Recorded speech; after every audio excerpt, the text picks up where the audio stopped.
Today we're focusing on the great Muslim empires. We've talked about the Romans, and then we transitioned to the Byzantines, and then we transitioned from the Byzantines to the Muslims. You've learned a little bit about Islam and a little bit about Muhammad, the creator, and now we're going to learn how Muhammad's small religion grew into a great, vast empire. The first one we're going to talk about is the Rashidun Caliphate. Caliphate is a word that doesn't quite mean empire, but it is a word that we use particularly with Muslim empires, especially at the beginning when they're rather small. You'll see in that word the word caliph, or you can pronounce it caliph. I hear different people pronounce it differently. And that word refers to Muslim ruler. Specifically, this Rashidun Caliphate refers to the first four caliphs after Muhammad. That's that first point on your bullet point that you should have there. So Muhammad died, and he never set us a list aside of rules about who should follow him. So for those first four rulers, it worked out okay. But the reason why this caliphate ends is because Muslims could not agree who should become the next leader. I'll get to that more in just a second. Some other things you need to know here. You need to know that the Rashidun Caliphate is known for its military might. Even though it didn't last for very long, just a few decades, the Rashidun Caliphate, as you can see from this map, spread to many countries. This will be the second point on your note sheet. Here's where Muhammad established Islam before his death in 632.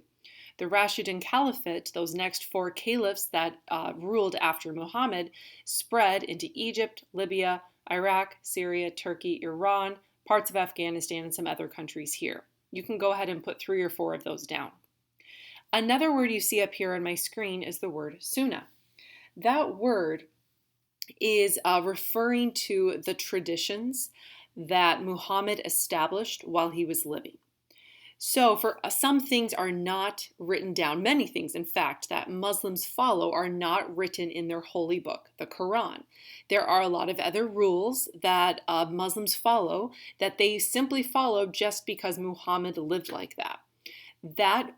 Those traditions, those rules that Muhammad himself followed were gathered into one work that we call sunnah. Don't get confused by that word. That word is similar to another phrase here in just a second that sounds very similar. For your third point on your note sheet, you will need to write down that these are the people who established the Islamic calendar. We've already talked about the Muslim calendar and the fact that they follow the lunar calendar rather than our solar calendar, the fact that the earth revolves around the sun.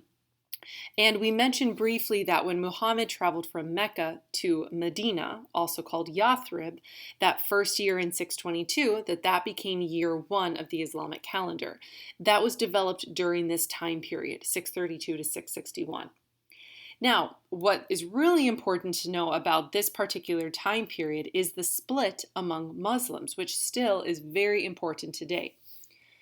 You've learned about the religious schism from the Byzantines, or between the Byzantines and the Roman Empire, which developed into the Roman Catholic Church and the Eastern Orthodox Church.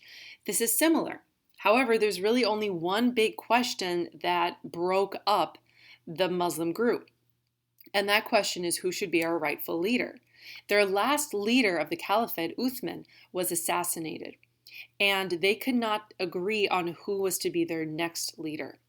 The Shia, or the group that became known as the Shia, believed that the man should be a direct descendant of Muhammad. That means that he had to be either his son or grandson or somehow blood related to Muhammad. The Shia still believe this today, and their own leaders today all claim actual blood relatives or a direct line back to Muhammad. Meanwhile, the Sunnis thought that was kind of silly. They felt that any religious man could lead the community. It didn't have to be a direct descendant. It could just be any good standing Muslim in the community. Now, today, most Muslims are Sunnis. And so on your note sheet, I want you to write down these two names and then circle or bold that word, Sunni. To give you an idea of what this looks like on a map, this is pretty much the Muslim world. Of course, there are Muslims in other countries, but these are the countries that are primarily Muslim. You will notice, of course, that the light green is the Sunni, the people that did not really care who their leader was or if they had a direct descendant back to Muhammad. You'll see the dark green is the Shia. And this might explain to you at least a little bit as to why there are a lot of conflicts in those countries. There are a lot of conflicts between these different groups, the Sunni and the Shia, which is why, to some degree, there are some issues in Afghanistan, Iran, Iraq, and other places as well. Another way to look at this is in this way. Again, we're getting closer and closer to 2 billion Muslims in the world.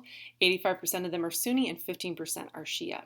Now, you might be correctly asking me, like, is that really the only difference, like how they choose their leader? No, it's not the only difference, but that's the only difference we are going to focus on in this class. And it still really is the biggest reason why they split. You should have all your notes for the Rashidun Caliphate, that first start to the Muslim world spreading out and creating its empire.